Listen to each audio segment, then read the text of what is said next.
The U.S. military shot down an octagonal object over Lake Huron early Sunday. This is the latest incident involving a floating or flying object since a suspected Chinese surveillance balloon was taken down last week, putting North American security on high alert. Joining us now with more on the story is Yahoo Finance's Rick Newman. Rick, this story obviously is getting a lot of attention because, you know, there's A, the concern about security, but B, because it's just so weird, right? Like, why doesn't the U.S. government just say what this stuff is? Well, I think it's worth taking them at their word for the time being that they're not really sure. I think people have this assumption that the Pentagon can see everything everywhere, and that is not the case. My understanding of what's going on here is this stuff has basically been sneaking into U.S. airspace because the radars that monitor U.S. airspace are not designed to pick these things up. They are designed to pick up the things we all know about, which are jet aircraft and missiles. And I think what happens is when you adjust for something like balloons, which are not easy to see on radar, what I think happens is you start getting all kinds of false positives on the radar. So you start picking up a lot of smaller stuff.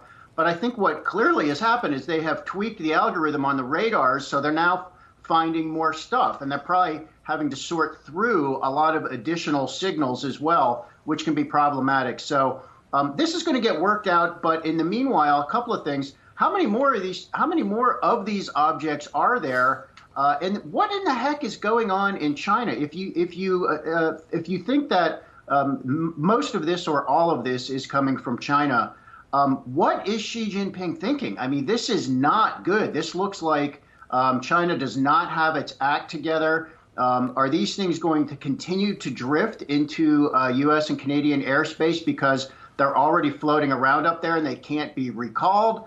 Or are these deliberate provocations? But this is not good for China, and obviously it's a major chill on U.S.-Chinese relations. Well, Rick, it can't be good for President Biden either. Now you're seeing Republicans use this as an opportunity to attack his leadership. Is it something that will have staying power and hurt any potential re-election, things he would like to achieve?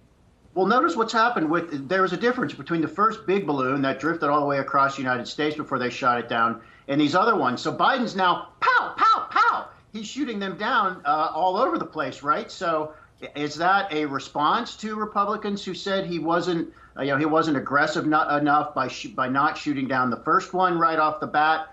I don't know. Honestly, I would love to see them try to capture a couple of these things if they can.